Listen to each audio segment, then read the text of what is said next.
Good afternoon to you snooker fans, and welcome to this latest episode of the 15 Red podcast with myself, Scott McCarter, here in County Tyrone, and I'm joined from London by my co-host Kelly Barker. Good afternoon to you, Kelly.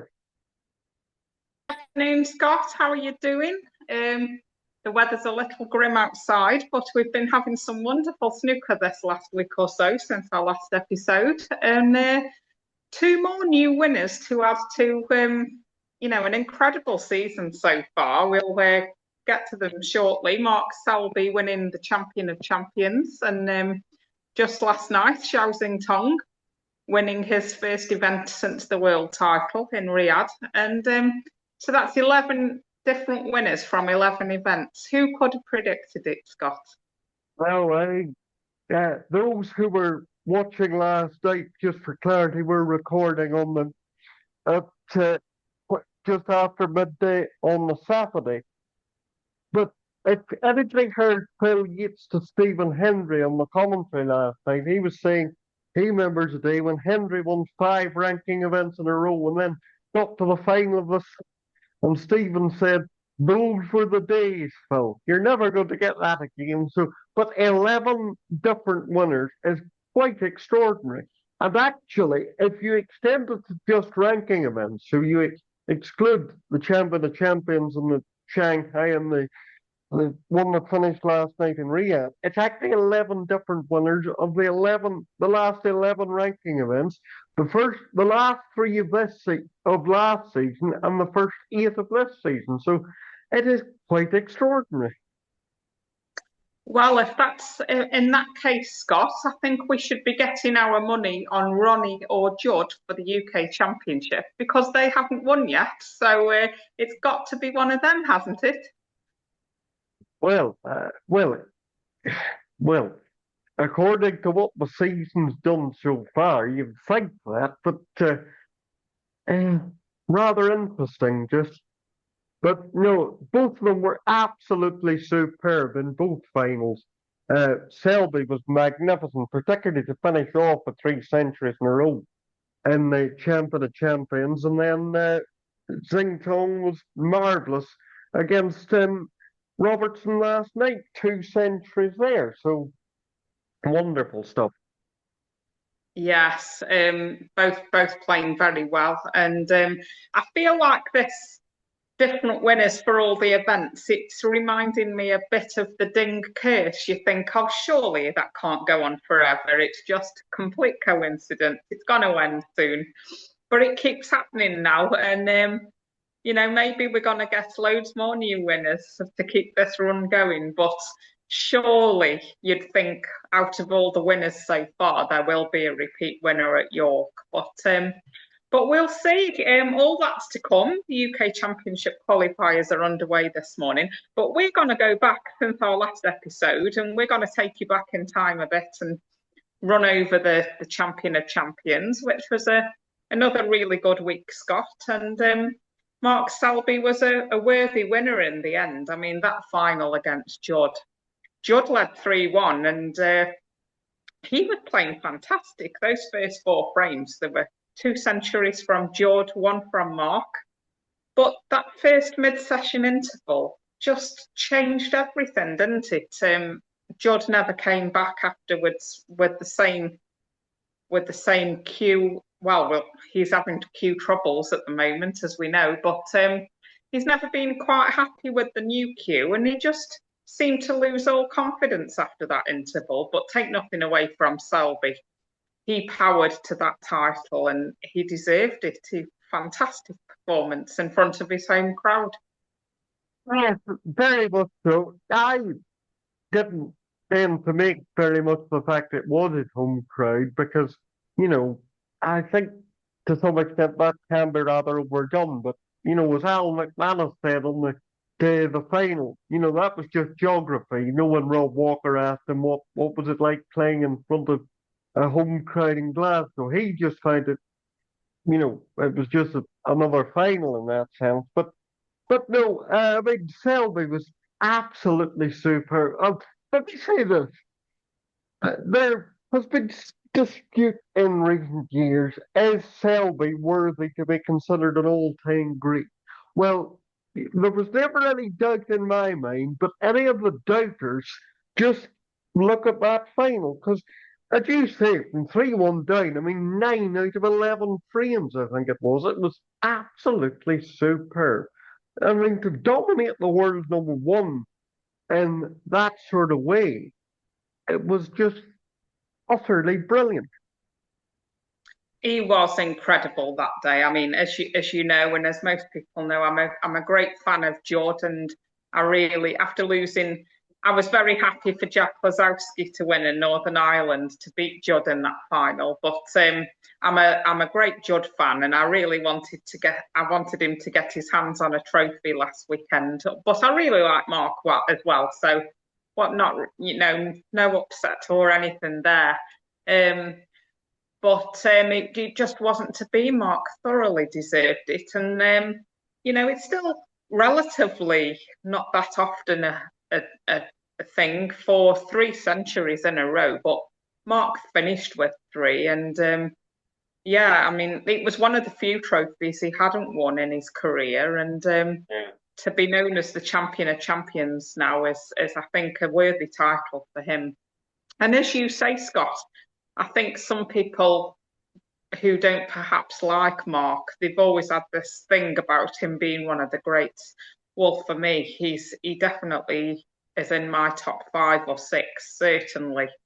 Yeah. You don't win 4 world titles, and there was a period where he really was quite dominant. No, but not to the levels of Davis or Hendry, but there was a few years when we went to the Crucible and you didn't really think somebody was going to beat Mark over distance, and not perhaps as consistent this last year or two as he had been back when he was the number one. But as we saw, he's still got it on his day, Right, and right. for me, he's just tremendous to watch. I mean, I am a bit of a purist. I love the safety battles, and Yeah, there's nobody better at coming off 5 cushions and putting you in all sorts of trouble than Mark Selby. And getting out of snookers, he just knows the table so well. And yeah, thoroughly enjoyed watching him last week, and no reason why he shouldn't go to, he wasn't in Riyadh. He'd slipped down the rankings just to be pushed out of a place in that event. But, he'll have had a couple of weeks at home by the time York starts. And who's to say he won't do well there as well? Because, yeah, he's a pleasure and such a nice person as well. I think yeah, that should be remembered. He's so grounded, a lovely family man. He's got a really good wife, Vicky, who's behind him all the way. And yeah, I just really like their family unit. And yeah. every time you see him win something, his daughter seems to have grown up that bit more. So yeah, I'm sure she was. I think she's 11 now, which you think, blimey, but, the time's flown. She'll be an angry teenager if Mark keeps winning and we keep seeing her grow up at these trophy pictures and all that. Yeah, So yeah. yeah, well done, Team Selby. They thoroughly deserved that last week. Yes. I don't want to get into things because obviously, you know, it was, Dave Hilton does mention a bit about Mark's backstory in the book, Pots of Gold, of course, and it made it all the more poignant for me. I must confess, I was quite actually on the verge of tears when I saw Mark win, because I was unaware of his abilities. But having read what Dave had written, obviously from speaking to Mark, it made it more emotionally charged than normal, I think. Yeah, it's such a lovely story. I mean, not lovely of how he grew up and losing his dad and everything, but the fight within him to succeed at snooker, Yeah, I just think it's one of the most heartwarming stories in to come out of the sport. And Yeah. yeah, he thoroughly deserves and has worked so hard for every victory he ever has. And I'm sure there's more to come before his time's up in the game. And Yeah. everything is well earned. But he's one of the greatest all rounders we've ever had as well. Yeah. So, I think snooker, he's been lucky to have snooker after what Yeah. happened in his younger life. But Yeah. snooker's been so lucky to have him as well. So for me, on that sort of all-rounder thing, it's basically a toss-up between him and John for me. But just a minute, I think Mark is slightly superior just because he's been slightly more consistent than John. But I mean, we're talking fine Mark. But yes, I mean, he will be remembered as one of the very greatest we've ever seen. And, we have to bear in mind, he is the next player, probably next season, who's going to get to 1,000 centuries. So you don't make over 900 centuries by just playing safety all the time. Absolutely. And that's one of the records that, when people say they don't like watching him and there's a grinder and all that. Well, I mean, Cliff Thorburn was the original grinder, and I know it was a different game back then, but you didn't make nearly 1,000 centuries by being a grinder. He's one of the very best scorers out there. So Yeah. yeah, congratulations to Mark Selby, and yeah, and just quickly before we move off from the Champion of Champions, it was the last event as we know it on ITV. They will show this tournament next year, but with a different production team. And I think we should say, Scott, how wonderful they've been for snooker over the last few years. Thoroughly Yeah. enjoy watching their tournaments. Yeah. One of the, I think, no disrespect to Hazel and the BBC team, they'll be marvellous next week, clearly.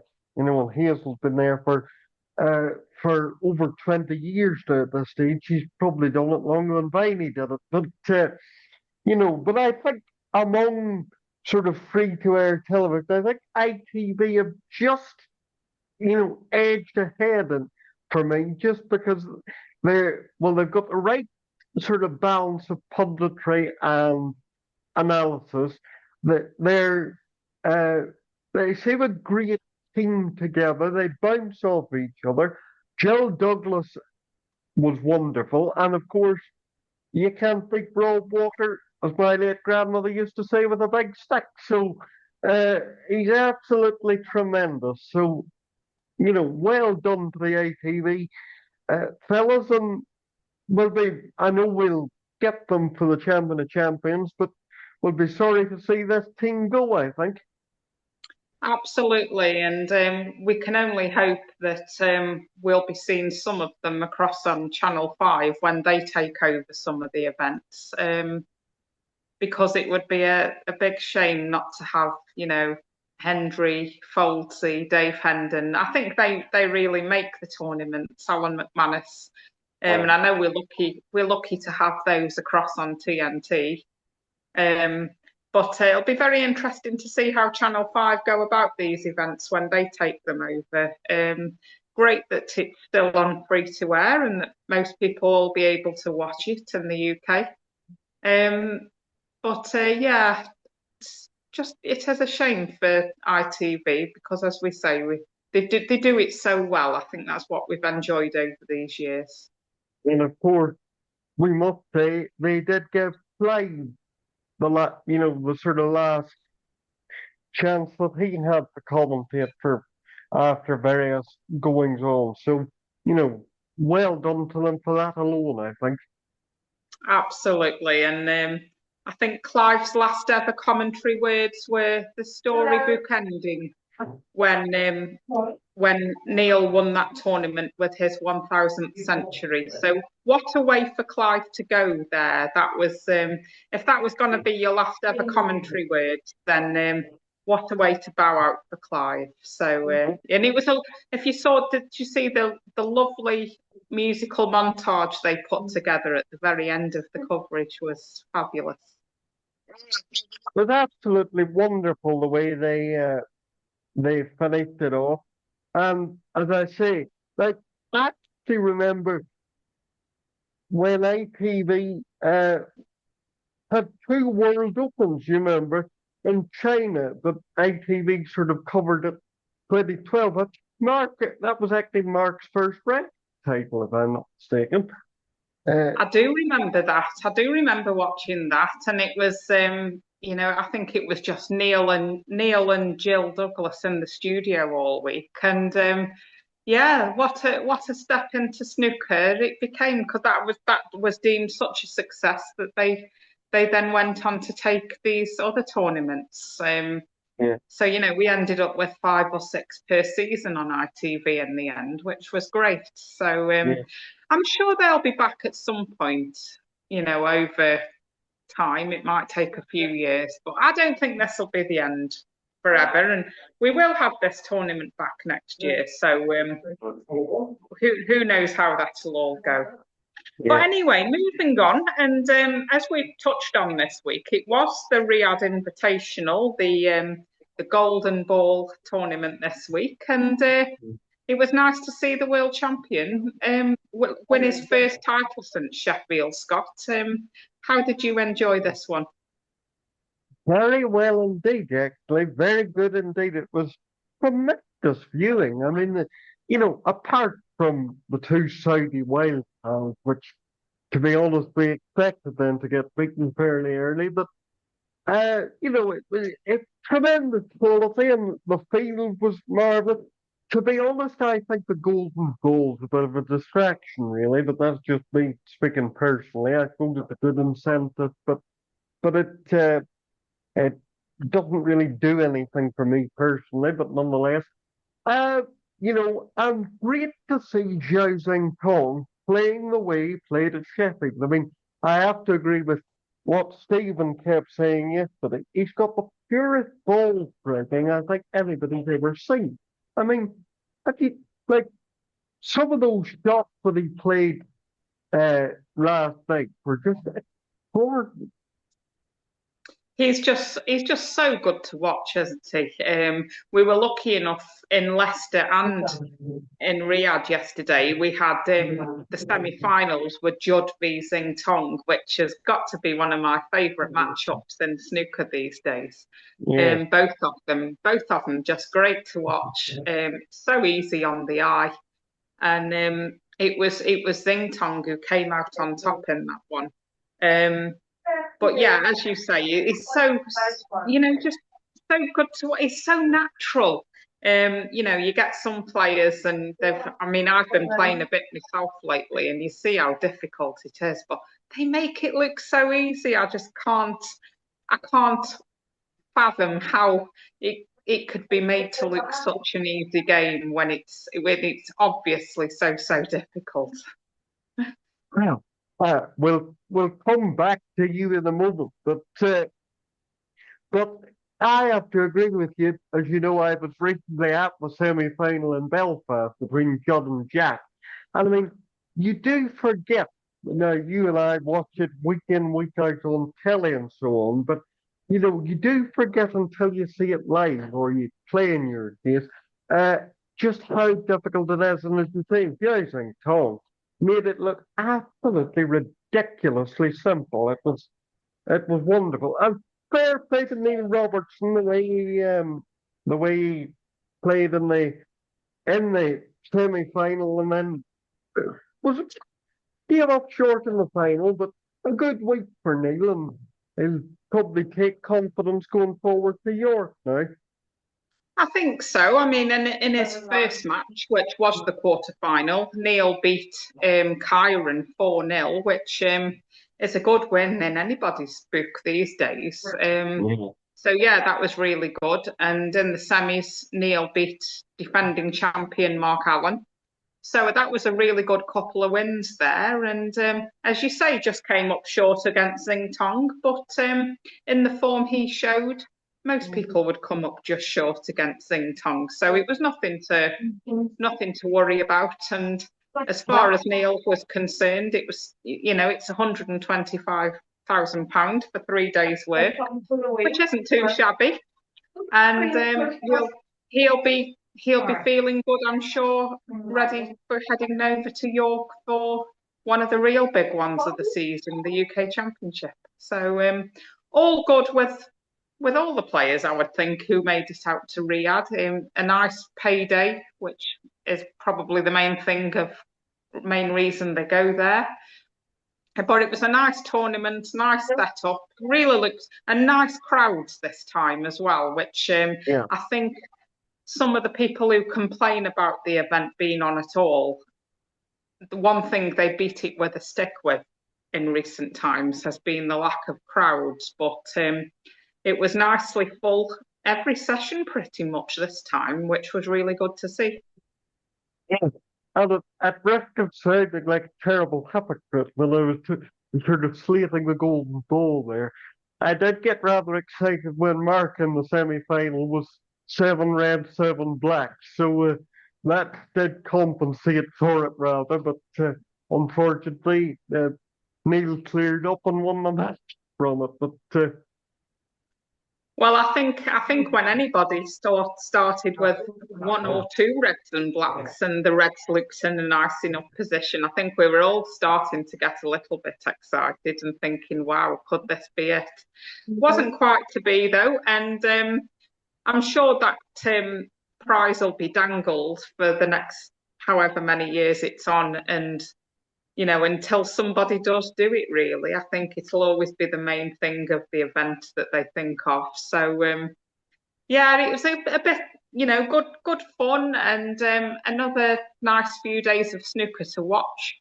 And yeah, well done to Zhao Xintong. So, yeah, really pleased there. well, before we go, I'd love to ask you, you were away at a ladies' event this day last week, was it? And I gathered from the photographs that you got on very well indeed. How was Oh, it was absolutely incredible, Scott. It was a really lovely day. I'm so pleased I went. I stayed over there the night before, and the weather was absolutely atrocious. I was thinking, dear me, have I done the right thing coming here? But the day itself was absolutely amazing. There was around 30 women and girls of all ages and abilities. Some women who currently do play on the main tour. Some who've never younger girls who are perhaps trying it for the first time. And but yeah, it was lovely and welcoming. It was the first real time I'd had a proper go on the good star tables with such beautiful cloths. I almost felt guilty that my bad play was on those tables because they were so lovely. But everything about the day was superb, and inspired by that day, I've come back and joined my local snooker club.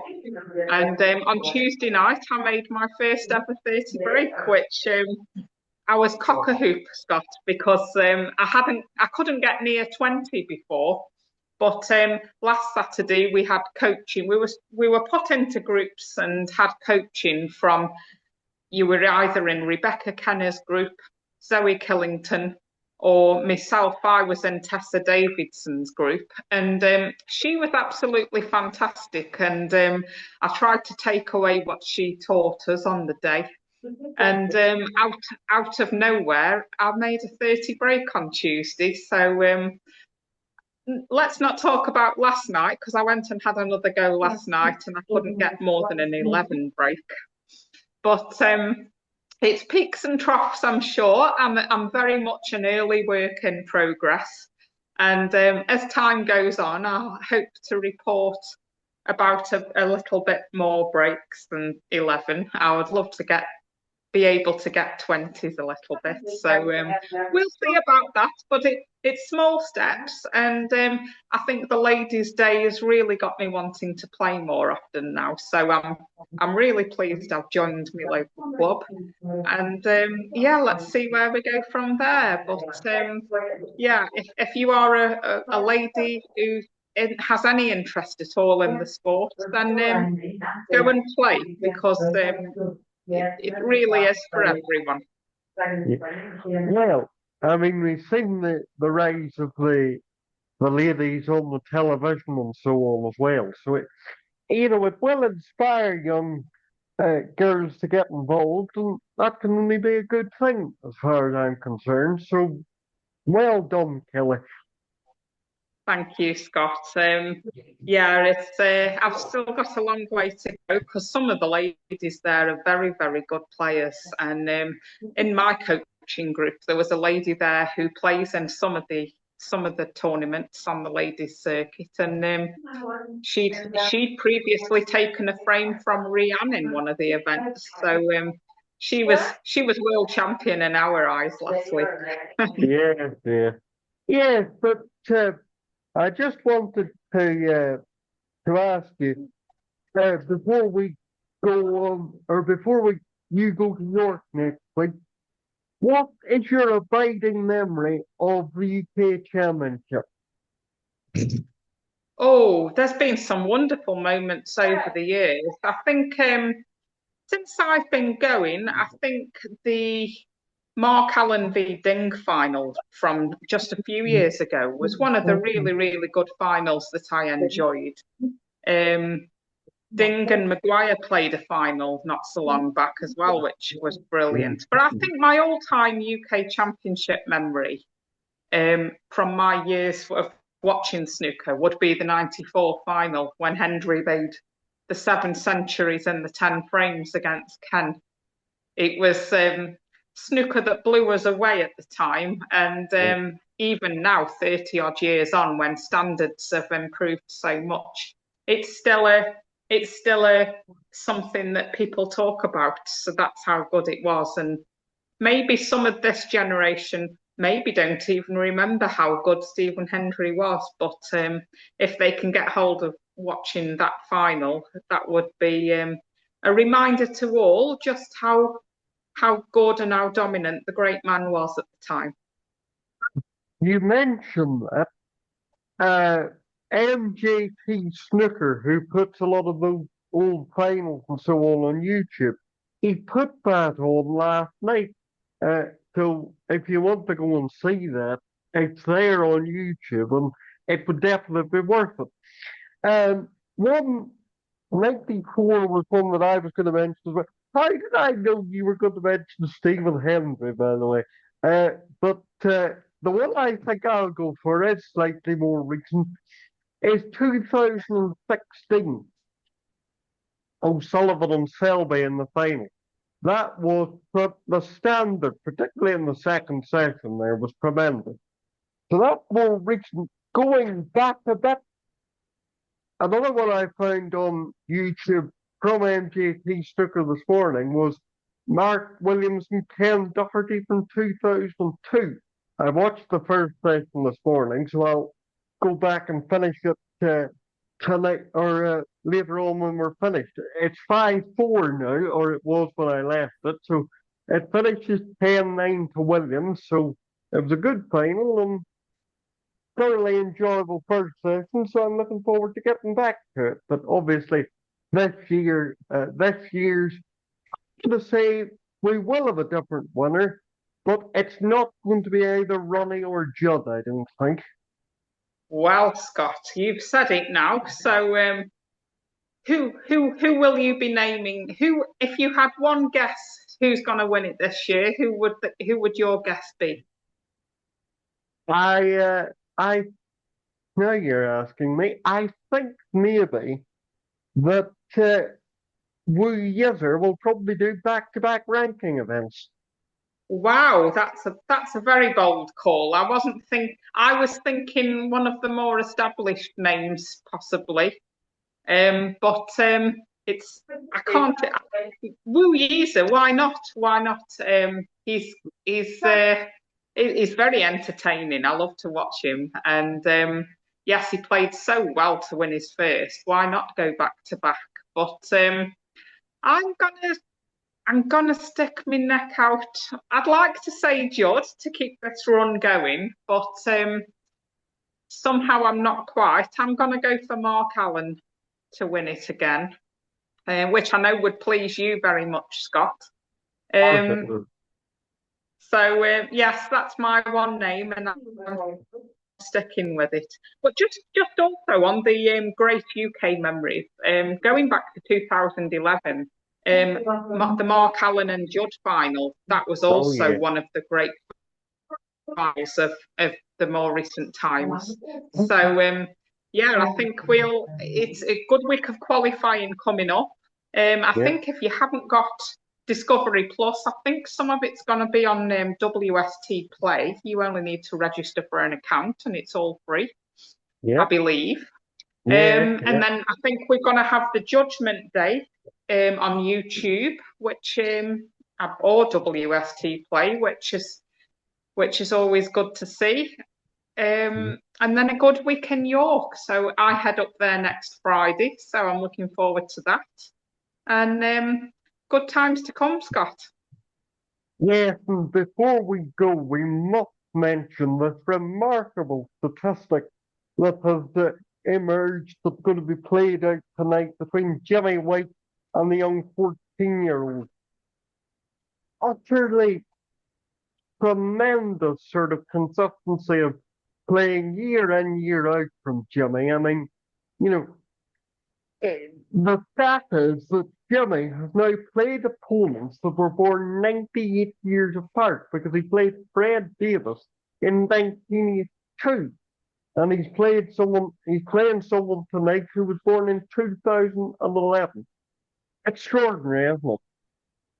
It's incredible, isn't it? And I think if he's alive by then, I think Jimmy will still be playing when he's 90 years old. I just can't imagine him ever putting his cue away for good. He just loves the game so much, and be a very interesting match tonight against the 14-year-old Mihail Subachek, who's a very good, promising player for the future. It'll be really interesting to watch that one. I think.